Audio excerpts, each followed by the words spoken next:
Mary Thompson walked through the tall glass doors of Sterling Financial at exactly 6 o'clock, just like she had done every evening for 37 years. The building was quiet now. All the important people in their expensive suits had gone, home to their warm houses and loving families. But Mary's work was just beginning. She pushed her cleaning cart down the long marble hallway, her soft shoes making no sound on the polished floor. Mary was 65 years old now, with kind brown eyes that had seen so much over the years. Her hands were rough and withered from decades of scrubbing floors, cleaning windows, and emptying trash bins. These same hands had raised 3 beautiful children all by herself. Every night, Mary would start on the first floor and work her way up to the 40th floor. She knew every corner of this building better than anyone else. She knew which lights flickered in the conference rooms.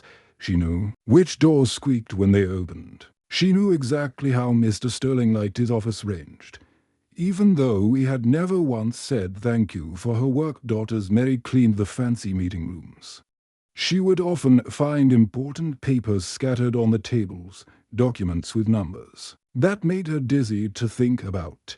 Millions and millions of pounds discussed as easily as she might talk about buying groceries. She would carefully stack these papers, knowing they were worth more money than she would ever see in her lifetime.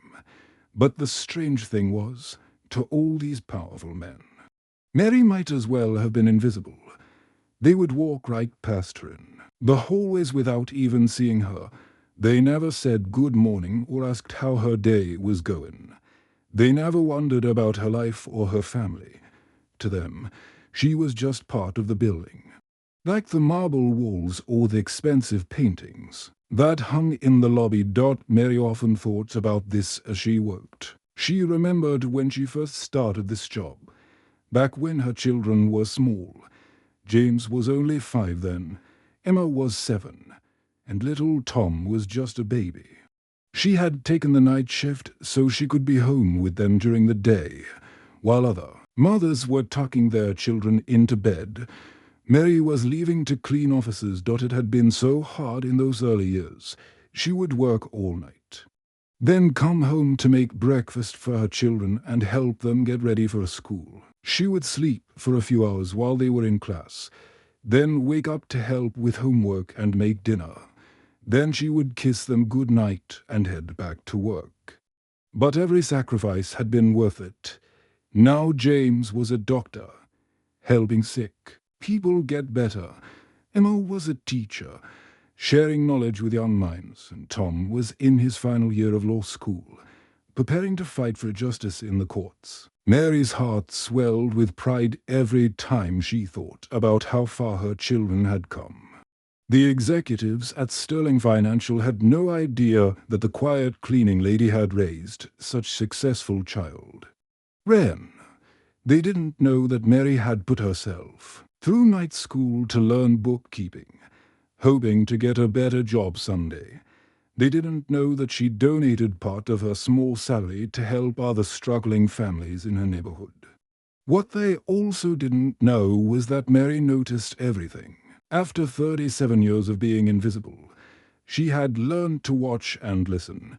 She heard conversations in empty hallways late at night. She saw documents left carelessly on desks. She watched the powerful men who ran the company, and over the years, she had learned all their secrets. Mary knew which executives stayed late to avoid going home to unhappy marriages. She knew who drank too much at company parties. She knew who made deals in quiet corners, thinking no one was watching. She had seen grown men cry in their offices when business deals went wrong. She had heard them lie to their wives on the phone. But, most importantly, Mary had started to notice things that didn't seem right. Numbers that didn't add up. Conversations that stopped suddenly when doors opened. Documents that were shredded quickly when people thought no one was looking. After so many years of watching, Mary had developed an instinct for when something was wrong. As she cleaned Mr. Sterling's office that night, Mary paused for a moment to look out the huge window at the city lights below. Somewhere out there, thousands of ordinary people were sleeping peacefully, trusting that their money was safe with Sterling Financial. They had no idea what Mary was starting to discover. Mary knew that sometimes the most important person in the room is the one nobody sees, and tonight she was beginning to realize that her invisibility might be the most powerful tool she had ever possessed. It was a cold Tuesday night in November when Mary's world changed forever. The wind was howling outside the tall windows of Sterling Financial, and Mary pulled her cardigan tighter as she pushed her cleaning cart into Mr. Sterling's office. She had cleaned this room thousands of times before, but tonight felt different somehow. Mary started her usual routine, dusting the expensive wooden desk and polishing the silver picture frames that held photos of Mr. Sterling's family.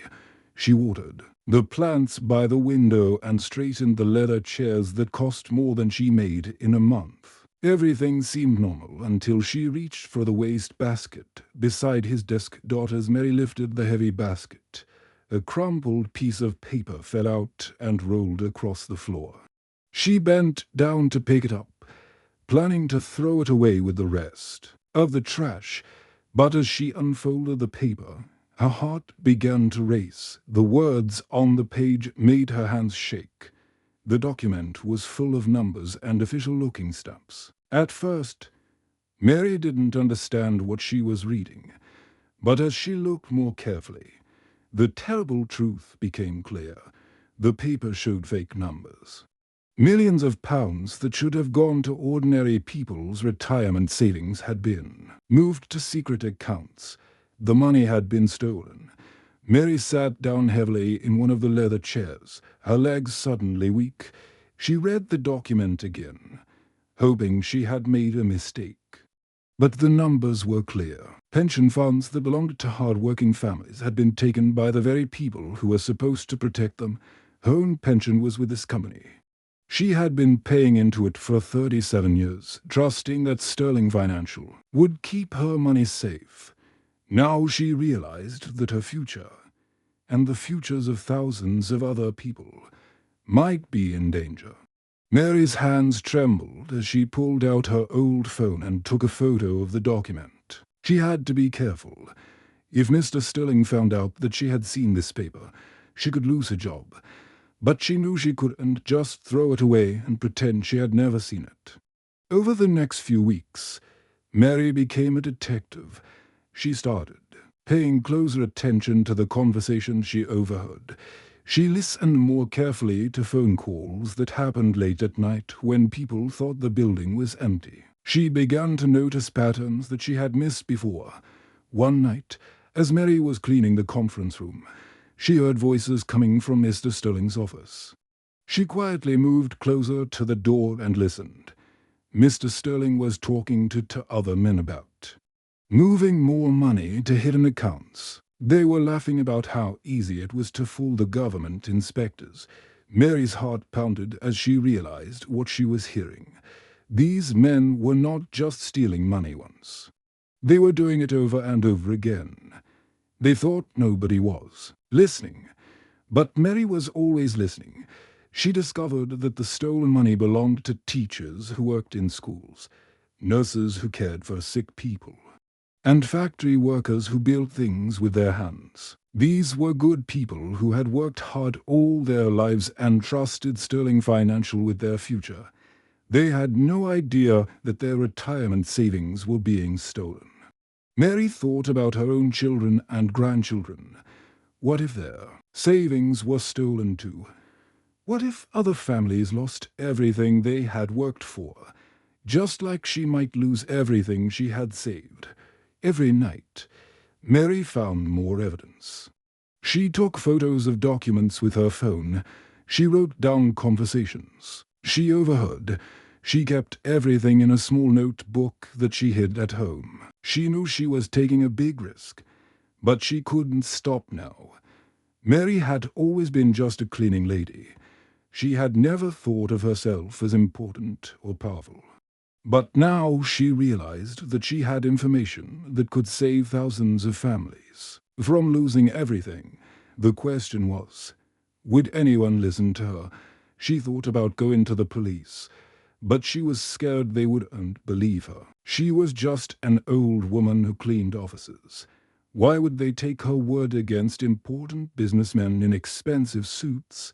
Then, one morning, as Mary was getting ready to go home after her night shift, she heard Mr. Sterling's secretary making phone calls. There was going to be an emergency meeting of the board of directors that afternoon. Mr. Sterling was going to tell them about some small accounting problems. Mary knew this was her chance. She had been invisible for 37 years, but now it was time to be seen. She had to find the courage to speak up, even though she was scared. Too many innocent people were counting on her. Even though they didn't know it yet, Mary stood outside the heavy wooden door of the boardroom, her heart pounding so hard she could hear it in her ears. She had walked past this door thousands of times over the years, but she had never been inside. This room was for important people only. People in expensive suits who made decisions that affected millions of lives. Through the thick door, she could hear the deep voices of men talking about numbers and profits. She knew that inside, 12 of the most powerful men in London were sitting round a huge table, discussing the future of Sterling Financial. These were men who owned big houses and fancy cars, men who had never worried about paying their bills or feeding their families. Mary looked down at her blue cleaning uniform and felt very small. Her hands were shaking as she thought about what she was about to do. She had spent 37 years being invisible in this building. Now she was about to make herself very visible indeed. She took a deep breath and thought about all the hard-working people who were counting on her, even though they didn't know it. She thought about the teachers and nurses and factory workers who had trusted Sterling Financial with their life savings. She thought about her own children and grandchildren, and what would happen to them if she didn't find the courage to speak up. Mary raised her hand and knocked on the heavy wooden door. The sound echoed in the quiet hallway. "Come in," called a voice from inside. Mary's hand trembled as she turned the gold door handle. She pushed the door open and stepped into the most impressive room she had ever seen. The boardroom was enormous, with tall windows that looked out over the city of London. The walls were covered with expensive paintings and dark wood panels. In the center of the room was a huge table made of polished wood that reflected the light from a crystal chandelier hanging above. Round the table sat 12 men in perfectly tailored suits that cost more than Mary made in 6 months. They all turned to look at her as she entered, and she felt like a mouse walking into a room full of cats. The men stopped talking and stared at Mary in her simple blue cleaning uniform. She could see the confusion in their eyes. What was the cleaning lady doing in their important meeting? Didn't she know this room was not for people like her? Mary felt her cheeks burn with embarrassment, but she forced herself to stand straight and tall. She walked slowly into the room, her soft shoes making no sound on the thick carpet. "Excuse me, gentlemen," Mary said politely, her voice barely above a whisper. "I need to speak with you about something very important." The men looked at each other with raised eyebrows. Some of them started to smile. It was the kind of smile that said they thought something was funny, but not in a kind way. "I think you're in the wrong place, love," said Mr. Sterling with a smirk on his face. He was sitting at the head of the table, looking very pleased with himself. "This is a private meeting for executives only. I'm sure whatever you need to talk about can wait until later." "Maybe she wants to complain about her work schedule," whispered one of the other men, and several of them chuckled quietly. "The cleaning lady wants to give us business advice," said another man, and this time the laughter was louder. They thought it was hilarious that someone like Mary would dare to interrupt their important meeting. But Mary didn't leave. She had come too far to turn back now.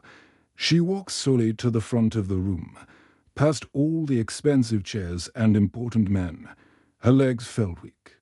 But she kept walking until she reached the head of the table. Mary carefully placed her old phone on the polished wooden surface. The phone looked very small and cheap compared to all the expensive things in the room. The men watched her with amusement, still not understanding why she was there. When Mary spoke again, her voice was different. It was calm and strong, like the voice of someone who had nothing left to lose. "I know about the missing money," she said clearly, looking directly at Mr. Sterling. "I know about the fake accounts. And I know about the retirement funds you've been stealing." The laughter stopped immediately. The room became so quiet that Mary could hear the clock ticking on the wall. The smiles disappeared from the men's faces, replaced by looks of shock and fear. They stared at Mary as if they were seeing her for the first time. Sterling's face turned white. His mouth opened and closed, but no words came out. The other men looked at each other nervously, no longer sure what was happening. Mary's hands were steady now as she picked up her old phone from the polished table. The 12 powerful men watched her every move, their faces showing a mixture of confusion and growing fear. She opened her phone and began to swipe through the photographs she had taken over the past few weeks. "This is from last Tuesday night," Mary said, holding up the phone so they could see the screen. The image showed a document with fake signatures and numbers that had been changed. "And this one is from Thursday."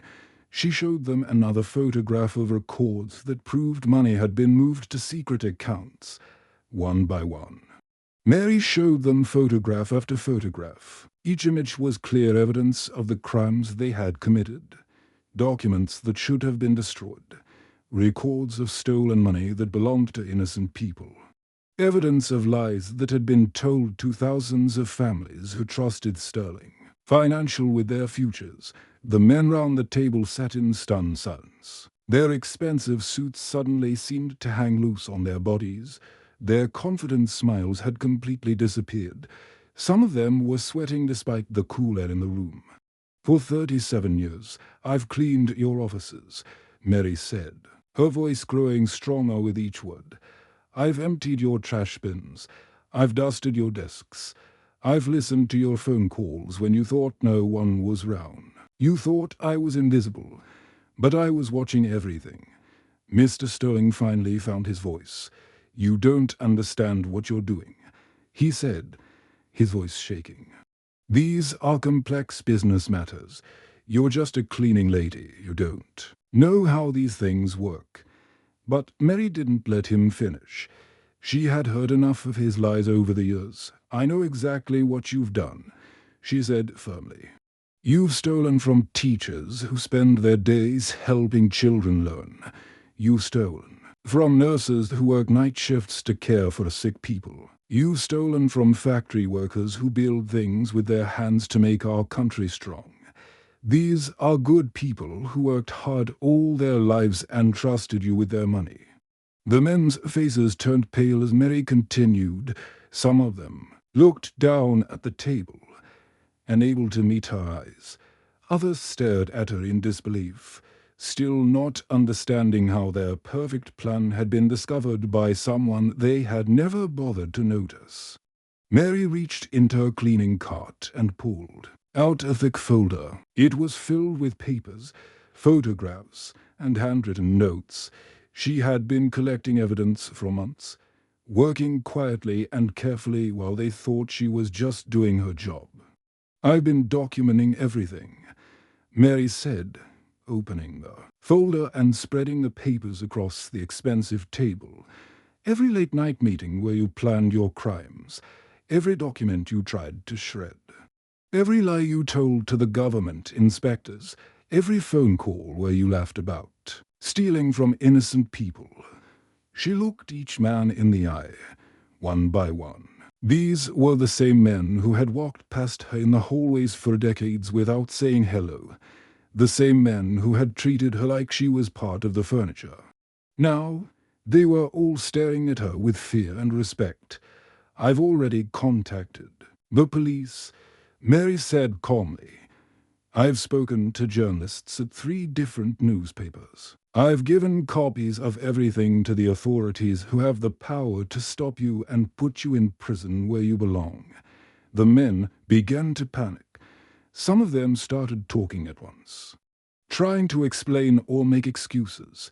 Others sat in shocked silence, realizing that their comfortable lives were about to come to an end. Just then, there was a loud knock on the boardroom door. Before anyone could answer, the door opened and police officers walked into the room. They were followed by investigators from the Financial Crimes Unit, carrying briefcases and official papers. The lead police officer was a tall woman with kind eyes but a serious expression. She looked round the room at the 12 men in expensive suits, then at Mary in her simple blue cleaning uniform. "Mr. Sterling," the officer said in a clear, strong voice, "you're under arrest for fraud, theft, and conspiracy to commit financial crimes." The room erupted in chaos. Some of the men tried to run, but there were officers blocking all the exits. Others began shouting, claiming they were innocent or blaming each other for the crimes. Sterling's face turned red with anger as the handcuffs clicked shut on his wrists. He stared at Mary with hatred in his eyes, finally understanding that the woman he had ignored for decades had brought down his entire criminal empire. As the officers led the men away, Mary stood quietly in the corner, watching justice finally being served to people who had hurt so many innocent families. Within hours of Mr. Sterling's arrest, Mary's story began to spread across the country like wildfire. The first newspaper article appeared the next morning with a headline that read, "Cleaning Lady Exposes £1 Million Fraud." By afternoon, television news crews were gathered outside Mary's small apartment, hoping to speak with the woman who had brought down one of London's most powerful financial companies. Mary was overwhelmed by all the attention. She had lived her entire life quietly, never seeking fame or recognition. Now reporters from every major newspaper and television station wanted to talk to her. They called her a hero and said she was the most courageous person in Britain. When the reporters asked Mary why she had risked everything to expose the crimes, she gave them a simple answer that came straight from her heart. It was the right thing to do, she said, sitting in her small living room with her hands folded. In her lap, these people worked hard for their money.